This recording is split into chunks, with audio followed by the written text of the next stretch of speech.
ভারতের প্রধানমন্ত্রী জি7-এ যাচ্ছেন কি যাচ্ছেন না তা নিয়ে মাথা ব্যথা শুরু হয়ে গিয়েছিল প্রায় আপামর বিশ্বে। সব থেকে বেশি মাথা খারাপ করে ফেলেছিল পাকিস্তান এবং তাদের ছোট সন্তানেরা। সেখানকার যে সমস্ত পেপারগুলো রয়েছে তারা কয়েকদিন ধরে এমন শুরু করেছিল যে ভারতকে বাদ দিয়ে নাকি জি7 সম্মেলন হতে চলেছে, ভারতের প্রধানমন্ত্রী নাকি আমন্ত্রিত নন, এমন কথা লিখছিল পাকিস্তানের কি বলবো সরকারের যে পত্রিকা তারাও, এমনকি পাকিস্তান অনুপ্রাণিত যে বিদেশি পত্রিকা কয়েকটা রয়েছে তারাও শুরু করেছিল। প্রত্যেকের মুখে রীতিমতো মুড়ো ঝাঁটা পড়ে গিয়েছে, কারণ বর্তমান সময় ওই জি20 বলুন, জি7 বলুন বা আনুষঙ্গিক যাই বলুন, ভারতকে বাদ দিয়ে কিছু করা যাবে না। এটা হচ্ছে মোদ্দা কথা। ভারতকে বাদ দিয়ে করা মানে সেই সম্মেলনের গুরুত্ব একেবারেই থাকবে না। মানে এমন পেপার বা নিউজ পেপার যাই বলুন না কেন, তাদের সামান্যতম জ্ঞানটুকু নেই। এদের কাজ হচ্ছে বিভ্রান্তি ছড়ানো। যেহেতু ইংরেজি পেপার, কিছু মানুষ পড়াশোনা করে, সে কারণে যত পারো বিভ্রান্তি ছড়াও, এটাই তাদের মূল উদ্দেশ্য ছিল। এমনকি তাদের দেখা দেখি তাদের ছোট ছেলেরা বাংলাতেও বিভ্রান্তি ছড়াতে শুরু করে দিল।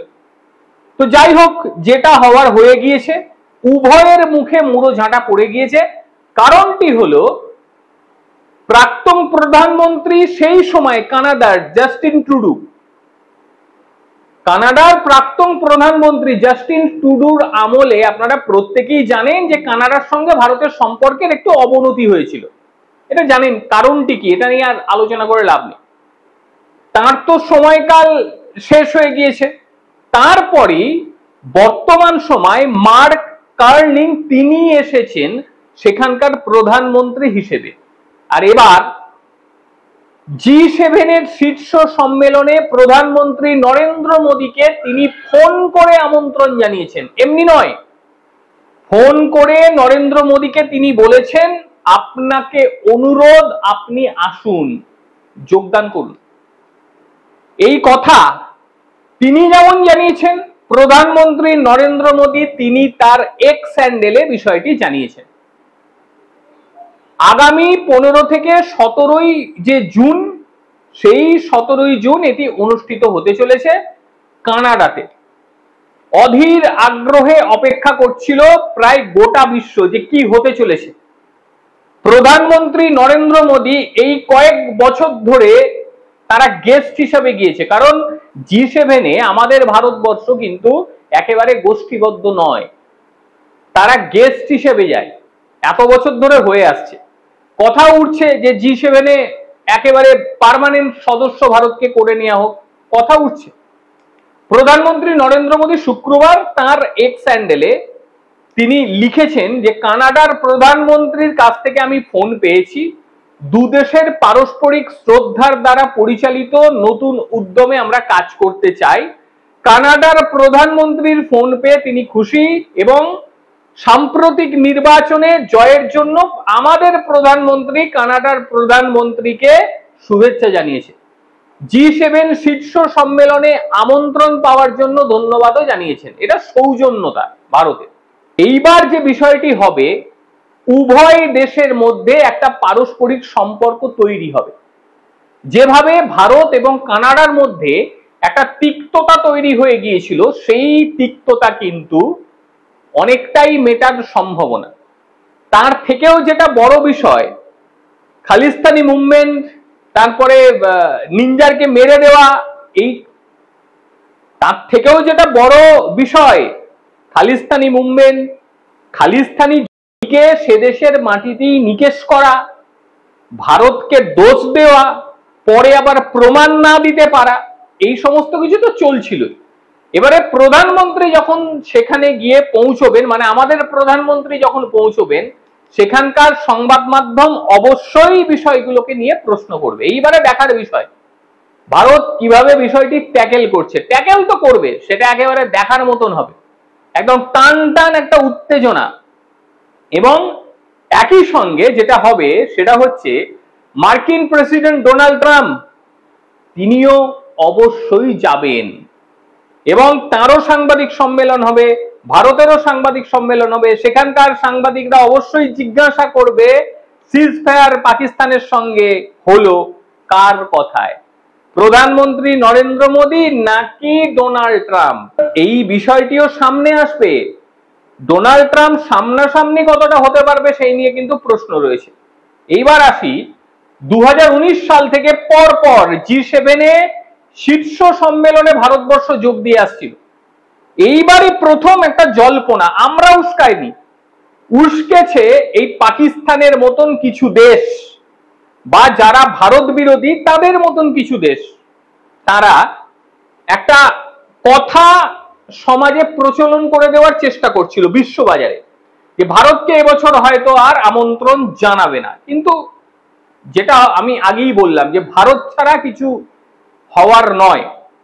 এবং এই শীর্ষ সম্মেলন শুধুমাত্র ভারতবর্ষ কানাডার সম্পর্ক নয়, এই শীর্ষ সম্মেলনে বিশ্বের এমন কিছু দেশ সম্পর্কে বেশ কিছু কথা সামনে আসবে যেটা জানার জন্য আপামর বিশ্ব তারা রীতিমতো প্রতীক্ষার প্রহর গুনছে।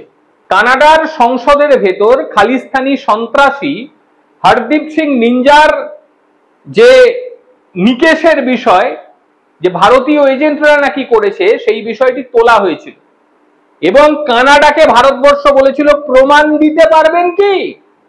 কানাডা সেই প্রমাণ দিতে পারেনি, তারা ব্যর্থ হয়েছে। এবং পরের বছর তারা আবারও এই ধরনের যুক্তি খাড়া করার চেষ্টা করে, একেবারে হাস্যকর যুক্তি, সেটাও নিমেষে উড়ে যায়। একটা কিচ্ছু প্রমাণ করতে পারেনি কানাডা। যাই হোক, পট পরিবর্তন হয়েছে, কানাডায় নতুন প্রধানমন্ত্রী তিনি এসেছেন, জাস্টিন ট্রুডো। তিনি যেটা করেছেন, এবারে নতুন যিনি প্রধানমন্ত্রী এসছেন জাস্টিন ট্রুডোর জায়গায়, তিনি আপাতত ওই জায়গায় থাকছেন না। তিনি যেটা মনে করছেন যে প্রধানমন্ত্রী নরেন্দ্র মোদীর সঙ্গে ভালো সম্পর্ক বজায় রাখাটা তাদের দেশের পক্ষে ভালো। একই সঙ্গে ভারতের সঙ্গে সম্পর্ক ভালো হলে বাণিজ্য যেভাবে ভালো হবে, একইভাবে তাদের দেশের সঙ্গে ভারতের একটা পারস্পরিক সম্পর্ক বেশ ভালো জায়গায় পৌঁছবে। খেয়াল করবেন প্রত্যেকে, ভারতের সঙ্গে যখনই সম্পর্ক খারাপ করলেন জাস্টিন ট্রুডো মানে প্রাক্তন প্রধানমন্ত্রী, তারপরই তার গদি টলমলো। এবং এমন টলমলো হলো যে তিনি বাধ্য হয়ে গেলেন তার পদত্যাগ করতে। আমি ইশারাটা করছি না, বুঝে নিন আপনারা। ভারতের পেছনে লাগলে এটাই হতে পারে, এর থেকে বেশি কিছু আর বলবো না। আরো একটা দেশ মালয়েশিয়া, সেই দেশেরও পট পরিবর্তন হয়ে সেখানকার প্রেসিডেন্ট ভারত বিদ্বেষ শুরু করে দিয়েছিল, সেও টাইট হয়ে গিয়েছে। সে তার চিকিৎসা করাতেও ভারতে আসছেন, সম্পর্ক ভালো রাখার চেষ্টা করছেন। ভারতবর্ষ এমন একটা দেশ যে কখনো কারো ওপরে গিয়ে আগ্রাসন দেখায় না, তবে পেছনে লাগলে তার ফল অন্য হয়, এটা অনেকেই দেখে নিয়েছে।